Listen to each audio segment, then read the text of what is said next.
Hey, what's up? I'm Chris Aurelius with the EDM Nightlife Show. I'm here for a weekly event at Underworld for Rinse with Freaky Flow. What up, what up? Good to be here. Thanks for having me on the show, man. Thank you. I am so happy to actually see a true vinyl junkie on the decks. I mean, you came in here with a bag of records, and I almost freaked out for a second. I did. I came in with the vinyl, man. That's how I roll. That's how I still do it. I was thinking to myself, wait a second. I mean, he has no laptop. What's he going to do? Exactly. Yeah, I'm lucky they had turntables. Otherwise, I don't know what I would have done. I'd have to start singing, and you do not want to hear that, believe me. You are a vinyl junkie. You've been doing this for a really long time, but you started out in hip-hop, right? Is that what you started with? That I did. When I first started spinning about 20 years ago, I was playing just hip-hop. Probably about almost a year until I even heard drum and bass. This is, back in '93 when it was still called, it wasn't even called jungle yet, I don't think. I think it was called hardcore back then, and then slowly the terminology came about, jungle, and I heard it, I really enjoyed it, and it sounded, it was about twice the speed of the hip-hop that I'd been playing, and I thought this would mix really well with the hip-hop that I love, and just started incorporating it into my sets, yeah. And then, as true DJs and artists know, the hip-hop and drum and bass, they go hand in hand, and you can do some really cool stuff collaborating the two. Is that what kind of got you off on your own sound, was like putting the hip-hop with the drum and bass and kind of come up with your own thing? I think so, especially back then. You say it's natural, and it is nowadays, but back then in '93, it really wasn't.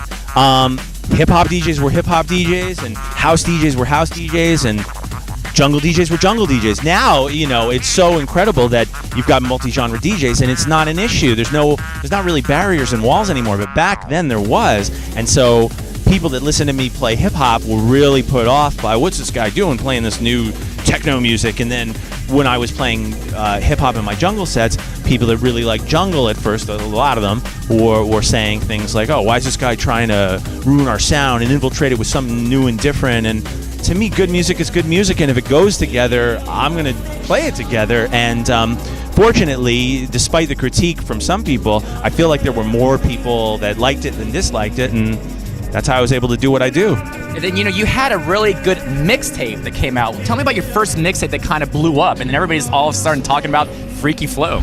Probably in '95 or so. It was just called Freaky Flow Volume 1 or something. And when I say mixtape, I literally mean mixtape, cassette. Side A, side B. Exactly. And so I still have that on cassette tape, actually, but I don't have a digital copy of it. So someday I'll have to transfer it to a digital format and put it on my SoundCloud and release it. Actually, I've been doing that with other old mixtapes.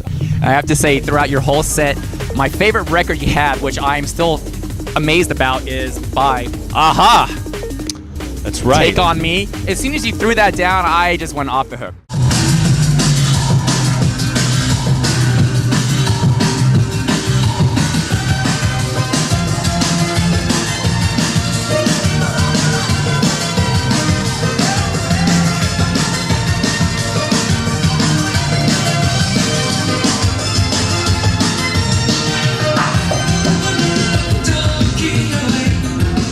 And then where did you get that record from? Oh man, I don't remember. I probably some of the non-drum and bass things I've got to hunt for. So I'll go to vintage record stores. There's a great one in LA, not just vintage. They sell a lot of new stuff as well, but a lot of vintage records as well, called Amoeba. But I've only lived in LA for about 4 years now, and I've had that record for longer. So I most likely got it in Toronto. When you play at a DJ gig, do you want something particular in the booth? I mean, are you making sure that there are turntables in the booth? Well, I mean, if there aren't, I can't play. So I hope there's turntables in the booth. No USB stick around your neck like me tonight? I've got no music digitally stored, so I can't play digital music. A lot of it'll sound silly. A lot of kids come up to me after a show and they'll say, oh man, you played all vinyl, that's awesome, you're keeping it real. Screw CDs, screw Serato, and that's not what it's about for me.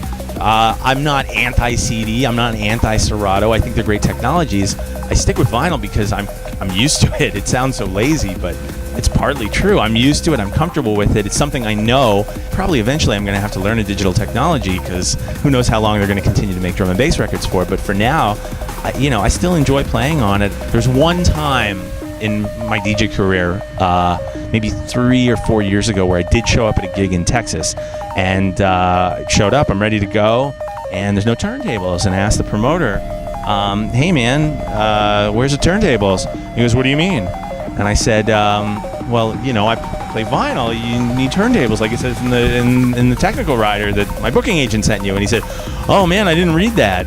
And so I didn't know what to do. And he said, oh, I got to scramble. So he scrambled and he scrounged up some turntables, and we still made it happen. But that's the one and only time that's ever happened where I showed up and there's no turntables for me to play on. So if you're a promoter and you're listening, please read what my booking agent sends you, because I need turntables. I don't need much, but I need turntables. Wow, so you can only imagine, let's say, going to one of these big clubs here in town and going in the DJ booth, not seeing any turntables, but then again, not even seeing any CD players. That's right. And then what are you going to do? I got laptops, I got gadgets, I got gizmos. What are you going to do? I guess, I wouldn't have much choice, but nothing against DJs that use Serato or use, laptops and CDJs. The bottom line is, if you do what you do and you make it sound good, who cares what the medium is? I could care less. Whatever you're comfortable with, whatever works, and whatever enables a DJ to bring their music to the most amount of people, it's fine by me. And for me, it's vinyl, and for other people, do your thing, man. So everybody who's seen Freaky Flow knows that he's a kick-ass DJ and turntablist. So you have, and I cannot stress enough, you have such great DJ skills, which I really look up to because I'm a turntablist myself. And a lot of these big-name clubs in Las Vegas, now that everything has gone mainstream, and I see a lot of DJs or big names that I've never really heard before, but they got some really bopping tracks out right now. Sure. But when I see them perform, they do not know the ins and outs of the DJ booth, in my opinion. Do you think that really matters? Does it really take a true DJ to perform in the booth, or can somebody who just came out with a really good track get in that DJ booth and do the same thing that you can? I hope that nobody can do exactly what I can do. Otherwise, why do you need me? I like to think I bring something that other people don't bring to it, but in that same way, other people bring things that I can't bring to it, And so when you see a lot of these DJs playing on the Strip in Las Vegas, whether, a lot of times it's other genres, it's dance music or house or what have you, they do that stuff really well. And they may not have a background in turntablism and scratching, but that's not what their audience demands from them. Their audience demands great mixing and great track selection, and a lot of those guys do that really, really well. Drum and bass is such an amazing genre of electronic dance music, but it's not really focused on in Las Vegas, which is a bummer in my opinion. And I'm so glad to come to places like this where I can see names like you I haven't even seen live before throw down a kick-ass drum and bass set. And now that electronic dance music has gone mainstream in Las Vegas, do you really think that it's time now to bring this great genre into the big clubs? It's not for me to decide. That's for the fans to decide, really, and for the event promoters to decide. I've always loved drum and bass. I've always wanted to get it to the most amount of people. But as far as dance music goes, I'll admit it's relatively inaccessible to your average listener. It's so different and so unique and so interesting. And a lot of what works commercially is repetitive stuff that people recognize and is familiar. Right now, if you try and bring a big drum and bass DJ into some of the clubs on the Strip, either the people that go there and are expecting David Guetta and Deadmau5, and you bring them, Freaky Flow. Bring them Freaky Flow. They're not going to be happy, and I don't blame them. That's not what they came to hear. And so it will take some time if it's going to happen, and people have to transition into it slowly and be exposed to new things, and you can't just slap someone in the face with something, and I got no problem with that. That's fine with me. What do you have coming up that we have to look out for? In Los Angeles, I throw a monthly all 90s hip hop event with APX1, who's an LA drum and bass institution. Really, he's a legend. And so he and I decided to do this monthly all 90s only hip hop event. It's awesome if you love 90s hip hop. That's an event called 1990 What, and people can find out more information by going to the site, which is 1990what.com, and frankly that just forwards anyway to the Facebook page. So yeah, 1990what.com. That's the next thing I'm playing.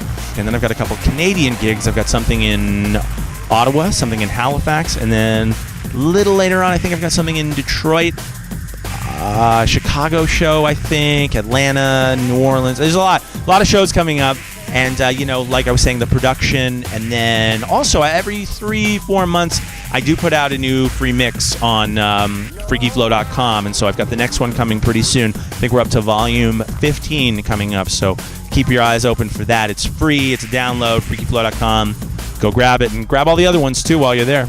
Right on. Freaky Flow. All these years later, living the dream, DJing, traveling all around, doing what you do best. And we can't wait to see you come back to Las Vegas. Throw down man. here or anywhere. In my opinion, it'll be great. Check out his website, freakyflow.com, SoundCloud, Mixcloud. Type in Freaky Flow, you'll find him. I'm Chris Aurelius with the EDM Nightlife show here at Rinse at Underworld with Freaky Flow. Keep a lookout for him. Keep it locked.